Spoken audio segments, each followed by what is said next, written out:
Fala galera do Cineplot, estamos de volta finalmente para mais um vídeo no canal. E hoje nós vamos iniciar mais um quadro aqui no Cineplot e vamos começar a falar sobre montagem nos próximos vídeos. E para que a gente possa começar essa temática, a gente tem que ter em mente o que faz o cinema se tornar uma arte diferenciada das demais artes. E bom, se fosse para comparar o cinema com alguma arte, essa provavelmente seria a fotografia.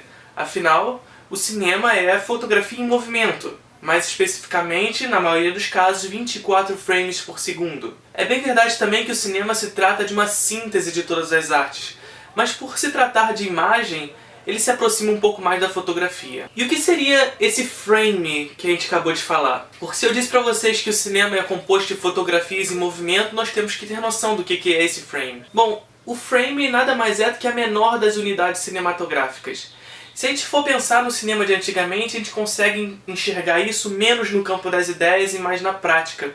Porque antigamente o cinema era mais feito com a película, não significa que hoje ainda não é feito, então a gente poderia visualizar com mais facilidade. A gente tinha antigamente lá o rolo, né? E em cada um daqueles quadradinhos a gente teria o que a gente chama de frame, um fotograma. E ao pôr esses fotogramas em movimento, ao pôr esses frames em movimento, a gente tem a primeira diferenciação do cinema para as demais artes, que é justamente o movimento. Mas isso não bastava. Assim como a gente viu no nosso vídeo sobre o estudo do plano no cinema, o movimento pelo movimento aproximava o cinema do teatro, por exemplo.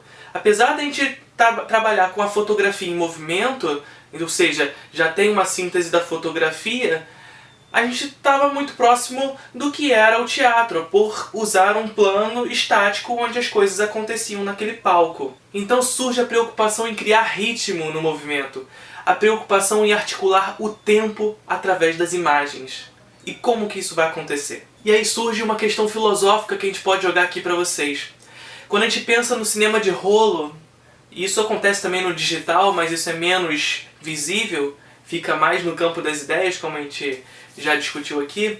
Quando a gente discute o cinema de rolo, a gente vê um frame e um outro frame. Mas o que existe entre os dois frames?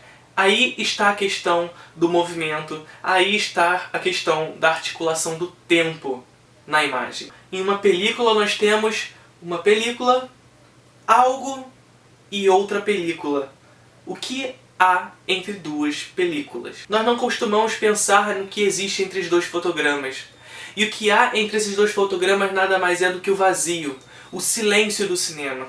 O silêncio que vai gerar a capacidade projetiva que a fotografia não tem e que vai diferenciar o cinema das demais artes. Porque é justamente desse vazio que vai nascer o corte, e do corte a capacidade de articular o tempo com as imagens como jamais fora feito em nenhuma outra arte.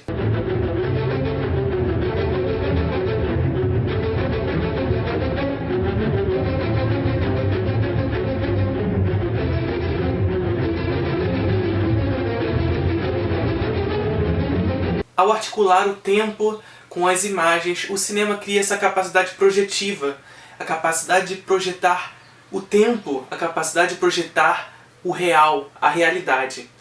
Mesmo em um filme surreal, a projeção do cinema é de fazer com que aquilo pareça verossímil. Diferente da fotografia, que nos sugere que aquele acontecimento aconteceu no passado, está estático no passado, no cinema temos a projeção e a sensação de que aquilo está acontecendo aqui e agora. Apesar de todos aqueles acontecimentos terem sido filmados no passado, afinal, cinema também é uma arte da memória.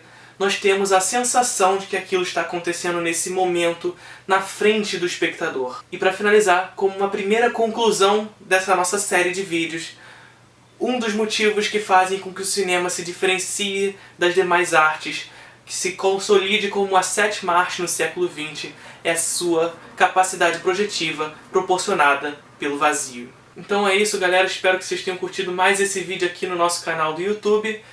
Espero que vocês possam nos apoiar na nossa campanha do Apoia-se, que vocês curtam a nossa página do Facebook, nos sigam no Twitter, Instagram e etc. Comenta aqui embaixo se vocês gostaram dessa nova série de vídeos sobre montagem, sugira novos vídeos, e é isso. Valeu!